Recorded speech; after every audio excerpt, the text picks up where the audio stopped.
أبو تريكة بيحذر إدارة الزمالك بسبب بيان زيزو.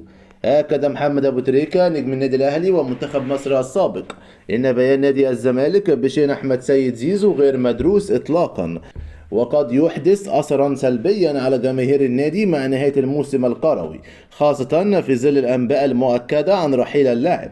وقال أبو تريكة في تصريحاته: الزمالك عنده فرصة كبيرة في الفوز بكأس مصر، ومشاعر الجماهير لا يمكن التحكم فيها، لكن المسؤول أو الإعلامي لازم يكون له نظرة مختلفة علشان نقلل من حالة التعصب. وأضاف تريكة: بيراميدز بيستحق التحية بعد مجهود 7 سنوات، ونجح في دخول المنافسة محليا ثم قاريا، ولابد أن ندعم المنتج في الأهلي والزمالك، ولكن بشفافية وصراحة من المسؤولين داخل القلعة البيضاء.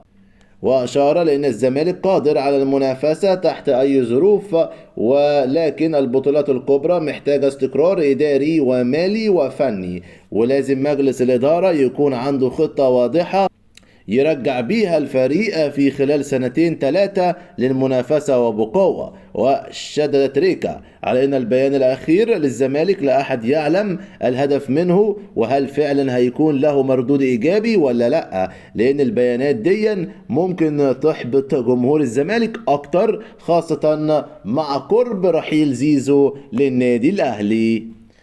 وأكمل أبو تريكة: لو الزمالك بيرى أن اقتصار الفوز بالسوبر الأفريقي بيكفي، هذا سيكون خطر على النادي، ولكن من غير الوارد مطلقا أن يبتعد الفريق عن المنافسة على البطولات القوية.